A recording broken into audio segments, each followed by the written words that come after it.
नमस्कार, micro FM में आपका स्वागत है। आज सुनिए प्रेमचंद की लिखी कहानी गुप्त धन। बाबू हरिदास का ईंटों का पजावा शहर से मिला हुआ था। आसपास के देहातों से सैकड़ों स्त्री पुरुष लड़के नित्य आते और पजावे से ईंट सिर पर उठाकर ऊपर कतारों से सजाते। एक आदमी पजावे के पास एक टोकरी में कौड़ियां लिए बैठा रहता था। मजदूरों को ईंटों की संख्या के हिसाब से कौड़ियां बांटता। ईंटें जितनी ही ज्यादा होती उतनी ही ज्यादा कौड़ियां मिलती। इस लोभ में बहुत से मजदूर बूते के बाहर काम करते। वृद्धों और बालकों को ईंटों के बोझ से अकड़े हुए देखना बहुत करुणाजनक दृश्य था। कभी कभी बाबू हरिदास स्वयं आकर कौड़ी वाले के पास बैठ जाते और ईंटें लादने को प्रोत्साहित करते। यह दृश्य तब और भी दारुण हो जाता था जब ईंटों की कोई असाधारण आवश्यकता आ पड़ती। उसमें मजूरी दूनी कर दी जाती और मजूर लोग अपनी सामर्थ्य से दूनी ईंटें लेकर चलते। एक एक पग उठाना कठिन हो जाता। उन्हें सिर से पैर तक पसीने में डूबे पजावे की राख चढ़ाए ईंटों का एक पहाड़ सिर पर रखे बोझ से दबे देखकर ऐसा जान पड़ता था मानो लोभ का भूत उन्हें जमीन पर पटक कर उनके सिर पर सवार हो गया है। सबसे करुण दशा एक छोटे लड़के की थी जो सदैव अपनी अवस्था के लड़कों से दुगनी ईंटें उठाता और सारे दिन अविश्रांत परिश्रम और धैर्य के साथ अपने काम में लगा रहता। उसके मुख पर ऐसी दीनता छाई रहती थी। उसका शरीर इतना कृश और दुर्बल था कि उसे देखकर दया आ जाती थी। और लड़के बनिए की दुकान से गुड़ लाकर खाते। कोई सड़क पर जाने वाले इक्को और हवा गाड़ियों की बाहर देखता और कोई व्यक्तिगत संग्राम में अपनी जिह्वा और बाहु के जौहर दिखाता। लेकिन इस गरीब लड़के को अपने काम से काम था। उसमें लड़कपन की ना चंचलता थी, ना शरारत, ना खिलाड़ीपन, यहाँ तक कि उसके ओठों पर कभी हंसी भी ना आती थी। बाबू हरिदास को उसकी दशा पर दया आती। कभी कभी कौड़ी वाले को इशारा करते कि उसे हिसाब से अधिक कौड़ियां दे दो। कभी कभी वे उसे कुछ खाने को दे देते। एक दिन उन्होंने उस लड़के को बुलाकर अपने पास बैठाया और उसके समाचार पूछने लगे। ज्ञात हुआ कि उसका घर पास ही के गांव में है। घर में एक वृद्धा माता के सिवा और कोई नहीं है और वह वृद्धा भी किसी पुराने रोग से ग्रस्त रहती है। घर का सारा भार इसी लड़के के सिर था। कोई उसे रोटियां बनाकर देने वाला भी ना था। शाम को जाता तो अपने हाथों से रोटियां बनाता और अपनी माँ को खिलाता था। जाति का ठाकुर था। किसी समय उसका कुल धन धान्य संपन्न था। लेन देन होता था और शक्कर का कारखाना चलता था। कुछ जमीन भी थी, किंतु भाइयों की स्पर्धा और विद्वेष ने उसे इतनी हीनावस्था को पहुंचा दिया कि अब रोटियों के लाले थे। लड़के का नाम मगन सिंह था। हरिदास ने पूछा, गांव वाले तुम्हारी कुछ मदद नहीं करते? मगन ने कहा, वाह, उनका वश चले तो मुझे मार डाले। सब समझते हैं कि मेरे घर में रुपए गरे हैं। हरिदास ने उत्सुकता से पूछा, पुराना घराना है, कुछ न कुछ तो होगा ही। तुम्हारी माँ ने इस विषय में तुमसे कुछ नहीं कहा? मगन ने कहा, बाबूजी नहीं, ऐसा पैसा भी नहीं। रुपए होते तो अम्मा इतनी तकलीफ क्यों उठाती? बाबू हरिदास मगन सिंह से इतने प्रसन्न हुए कि मजूरों की श्रेणी से उठाकर अपने नौकरों में रख लिया। उसे कौड़ियां बांटने का काम दिया और पजावे में मुंशी जी को ताकीद कर दी कि इसे कुछ पढ़ना लिखना सिखाइए। अनाथ के भाग्य जाग उठे। मगन सिंह बड़ा कर्तव्यशील और चतुर लड़का था। उसे कभी देर ना होती, कभी नागा ना होता। थोड़े ही दिनों में उसने बाबू साहब का विश्वास प्राप्त कर लिया। लिखने पढ़ने में भी कुशल हो गया। बरसात के दिन थे। पजावे में पानी भरा हुआ था। कारोबार बंद था। मगन सिंह 3 दिनों से गैर हाजिर था। हरिदास को चिंता हुई, क्या बात है, कहीं बीमार तो नहीं हो गया, कोई दुर्घटना तो नहीं हो गई। कई आदमियों से पूछताछ की पर कुछ पता न चला।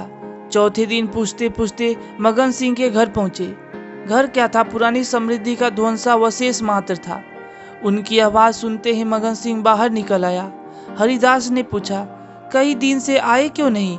माता का क्या हाल है? मगन सिंह ने अवरुद्ध कंठ से उत्तर दिया, अम्मा आजकल बहुत बीमार है, कहती है अब ना बचूंगी। कई बार आपको बुलाने के लिए मुझसे कह चुकी है, पर मैं संकोच के मारे आपके पास ना आता था। अब आप सौभाग्य से आ गए हैं तो जरा चल कर उसे देख लीजिए, उसकी लालसा भी पूरी हो जाए। हरिदास भीतर गए। सारा घर भौतिक निस्सारता का परिचायक था। सुर्खी, कंकर, ईंटों के ढेर चारों ओर पड़े हुए थे। विनाश का प्रत्यक्ष स्वरूप था। केवल 2 कोठरियां गुजर करने लायक थी। मगन सिंह ने एक कोठरी की ओर उन्हें इशारे से बताया। हरिदास भीतर गए तो देखा कि वृद्धा एक सड़े हुए काठ के टुकड़े पर पड़ी कराह रही है। उनकी आहट पाते ही आंखें खोली और अनुमान से पहचान गई। बोली, आप आ गए, बड़ी दया की। आपके दर्शनों की बड़ी अभिलाषा थी। मेरे अनाथ बालक के नाथ अब आप ही हैं। जैसे आपने अब तक उसकी रक्षा की है, वह निगाह उस पर सदैव बनाए रखिएगा। मेरी विपत्ति के दिन पूरे हो गए। इस मिट्टी का भार, इस मिट्टी को पार लगा दीजिएगा। एक दिन घर में लक्ष्मी का वास था और दिन आए तो उन्होंने भी आंखें फेर ली।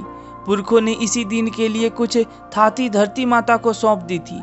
उसका बीजक बड़े यत्न से रखा था, पर बहुत दिनों से उसका कहीं पता न लगता था। मगन के पिता ने बहुत खोजा पर ना पा सके, नहीं तो हमारी दशा इतनी हीन न होती। आज 3 दिन हुए मुझे वह बीजक आप रद्दी कागजों में मिल गया। तब से उसे छिपा कर रखे हुए हूँ। मगन बाहर है। मेरे सिरहाने जो संदूक रखी है उसी में वह बीजक है। उसमें सब बातें लिखी है। उसी से ठिकाने का भी पता चलेगा। अवसर मिले तो उसे खुदवा डालिएगा, मगन को दे दीजिएगा। यही कहने के लिए आपको बार बार बुलवाती थी। आपके सिवा मुझे किसी पर विश्वास न था। संसार से धर्म उठ गया। किसकी नीयत पर भरोसा किया जाए? हरिदास ने बीजक का समाचार किसी से ना कहा। नीयत बिगड़ गई, दूध में मक्खी पड़ गई। बीजक से ज्ञात हुआ कि धन उस घर से 500 डग पश्चिम की ओर एक मंदिर के चबूतरे के नीचे है। हरिदास धन को भोगना चाहते थे, पर इस तरह की किसी को कानो कान खबर ना हो। काम कष्ट साध्य था। नाम पर धब्बा लगने की प्रबल आशंका थी, जो संसार में सबसे बड़ी यंत्रणा है। कितनी घोर नीचता थी। जिस अनाथ की रक्षा की, जिसे बच्चे की भांति पाला, उसके साथ विश्वासघात। कई दिनों तक आत्मवेदना की पीड़ा सहते रहे। अंत में कुतर्कों ने विवेक को परास्त कर दिया। मैंने कभी धर्म का परित्याग नहीं किया और ना कभी करूंगा। क्या कोई ऐसा प्राणी भी है जो जीवन में एक बार भी विचलित ना हुआ हो? यदि है तो वह मनुष्य नहीं, देवता है।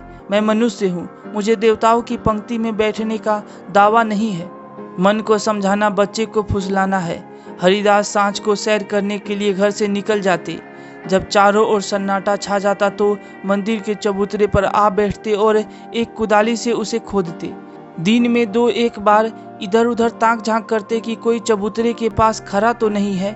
रात की निस्तब्धता में उन्हें अकेले बैठे ईंटों को हटाते हुए उतना ही भय होता था जितना किसी भ्रष्ट वैष्णव को आमिष भोजन से होता है। चबूतरा लंबा चौड़ा था। उसे खोदते 1 महीना लग गया और अभी आधी मंजिल भी तय न हुई।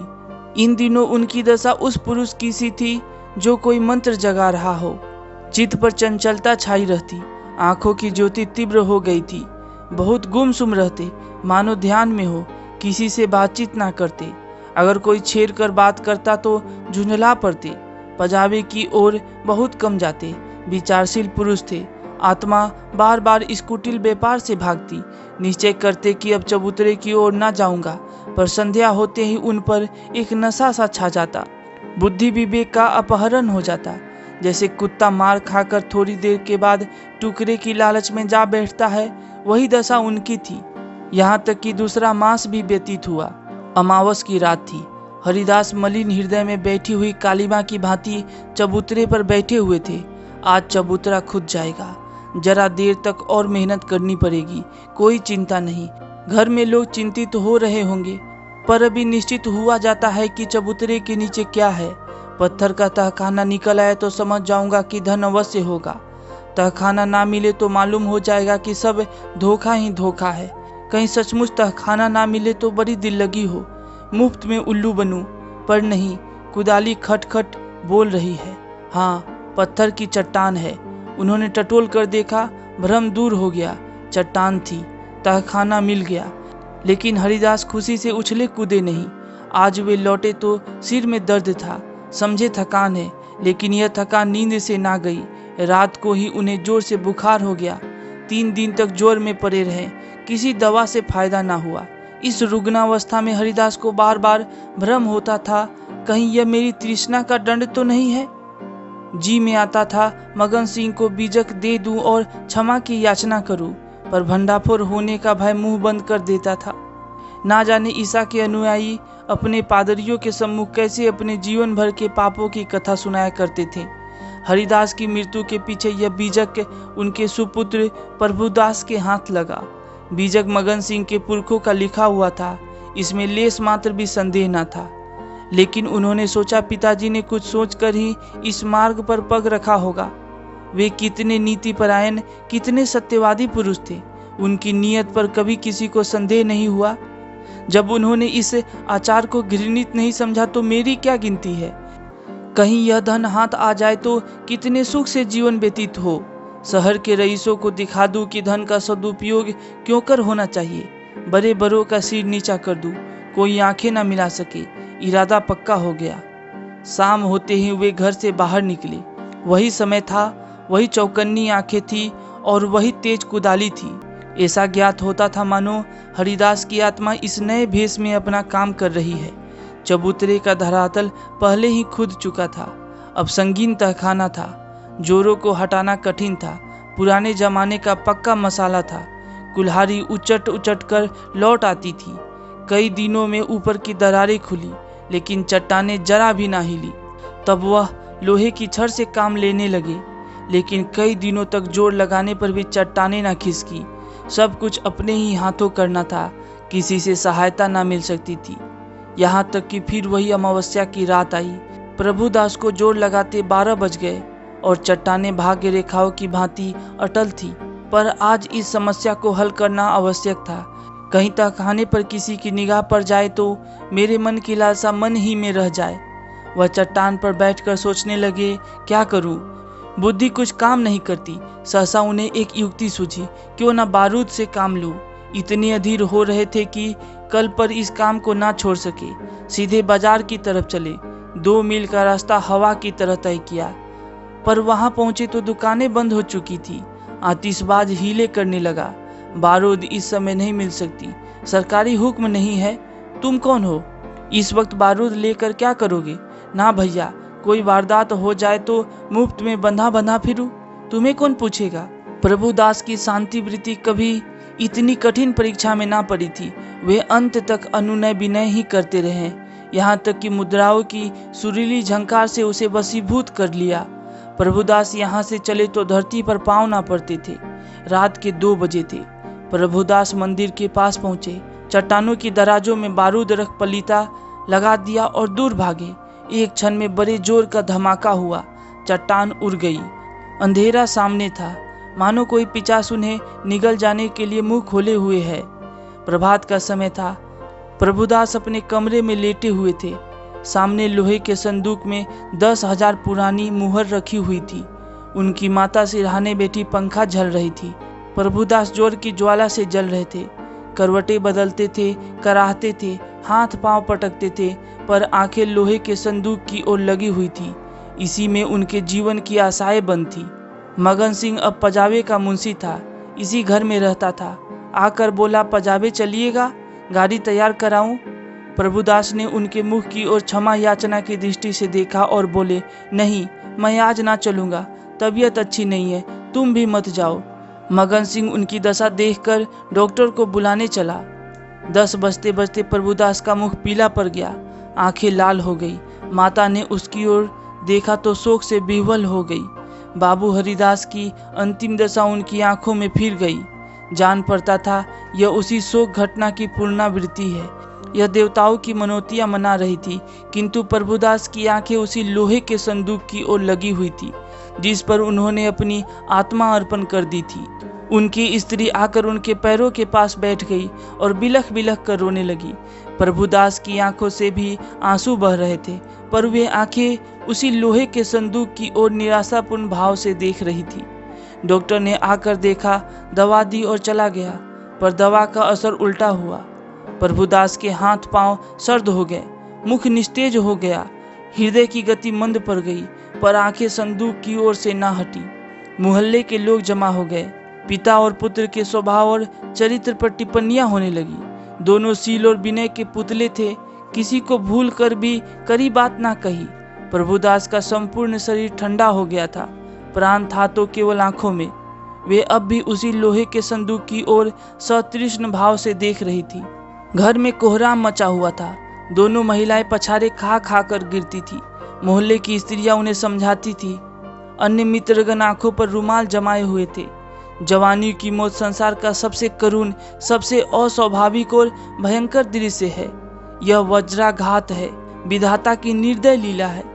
प्रभुदास का सारा शरीर प्राणहीन हो गया था, पर आंखें जीवित थी। वे अब भी उसी संदूक की ओर लगी हुई थी। जीवन ने तृष्णा का रूप धारण कर लिया था।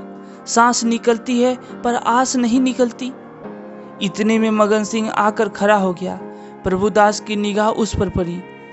ऐसा जान पड़ा मानो उसके शरीर में फिर रक्त का संचार हुआ। अंगों में स्फूर्ति के चिन्ह दिखाई दिए। इशारे से अपने मुख के निकट बुलाया, उसके कान में कुछ कहा। एक बार लोहे के संदूक की ओर इशारा किया और आंखें उलट गई, प्राण निकल गए। धन्यवाद प्रिय श्रोतागण। अगर यह कहानी आपको अच्छी लगी हो तो चैनल को सब्सक्राइब, लाइक और शेयर करना ना भूलें। और साथ ही साथ अगर आपकी कोई पसंदीदा कहानी है जो आप सुनना चाहते हैं तो कमेंट बॉक्स में हमें बताएं। धन्यवाद।